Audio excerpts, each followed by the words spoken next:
आज हम लेकर आए हैं आपके लिए भगवान शिव और सती की विवाह की कथा। दक्ष प्रजापति की अनेक पुत्रियां थीं। सभी गुणवती थीं, फिर भी दक्ष के मन में संतोष नहीं था। वे चाहते थे कि उनके घर में एक ऐसी पुत्री का जन्म हो जो सर्वशक्ति संपन्न और सर्व विजयिनी हो। इसी उद्देश्य से उन्होंने कठोर तपस्या आरंभ की। अनेक वर्षों की तपस्या के बाद भगवती आद्या प्रकट हुई और बोली, दक्ष, मैं तुम्हारे तप से प्रसन्न हूं। बताओ, तुम किस कारण तप कर रहे हो?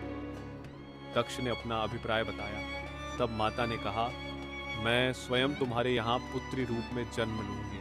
मेरा नाम होगा सती। मैं सती रूप में जन्म लेकर अपनी लीलाओं का विस्तार करूंगी। इस प्रकार भगवती आद्या ने दक्ष के यहाँ सती रूप में जन्म लिया। दक्ष की समस्त पुत्रियों में सती सबसे अद्भुत एवं अलौकिक थी। बचपन में ही उन्होंने अनेक आश्चर्यचकित कर देने वाले कार्य किए, जिन्हें देखकर स्वयं दक्ष भी विस्मित रह जाते थे। समय बीतता गया और जब सती विवाह योग्य हो गईं, तो दक्ष को उनके लिए उपयुक्त वर की चिंता सताने लगी। उन्होंने इस विषय में ब्रह्मा जी से परामर्श किया। ब्रह्मा जी बोले, सती कोई साधारण कन्या नहीं, बल्कि आद्या शक्ति का अवतार है। आद्या आदि शक्ति है और शिव आदि पुरुष। अतः सती के लिए भगवान शिव ही सर्वथा योग्य वर है।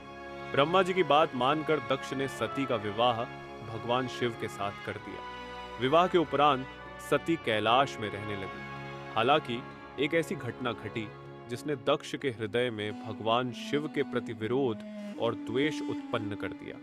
एक बार ब्रह्मा जी ने धर्म के निरूपण के लिए एक सभा का आयोजन किया। समस्त देवता उसमें सम्मिलित हुए। भगवान शिव भी वहां विराजमान थे। सभा में जब दक्ष का आगमन हुआ तो सभी देवता उनके सम्मान में खड़े हो गए, किंतु भगवान शिव नहीं उठे। उन्होंने दक्ष को प्रणाम भी नहीं किया। दक्ष ने इसे अपना अपमान समझा और भगवान शिव के प्रति ईर्ष्या से भर उठे।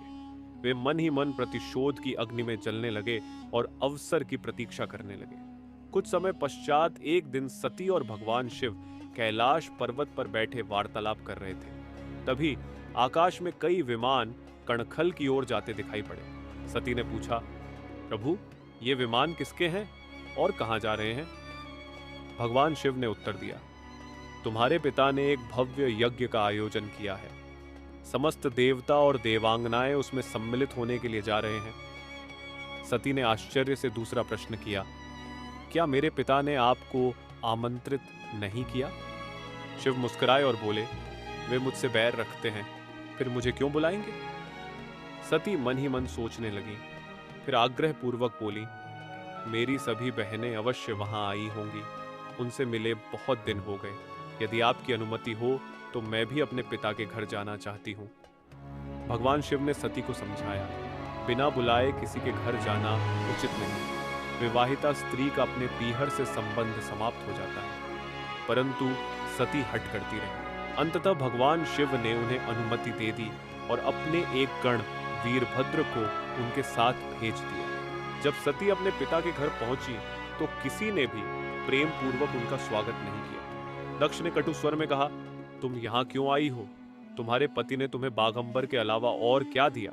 देखो, तुम्हारी बहनें कैसे सुंदर आभूषण और वस्त्रों से सुसज्जित हैं। दक्ष के अपमानजनक शब्दों से सती का हृदय जल उठा। वे पश्चाताप करने लगी और मन ही मन सोचा, भगवान शिव ठीक ही कह रहे थे। बिना बुलाए पिता के घर नहीं आना चाहिए। यज्ञ मंडप में जाकर उन्होंने देखा कि सभी देवताओं को यज्ञ का भाग प्राप्त हो रहा था, परंतु भगवान शिव का भाग कहीं नहीं था। सती ने अपने पिता से प्रश्न किया, पिताश्री, आपने मेरे स्वामी का भाग क्यों नहीं रखा? दक्ष गर्व से बोले, मैं तुम्हारे पति को देवता नहीं मानता। वह भूतों का स्वामी, श्मशानवासी और हड्डियों की माला पहनने वाला है।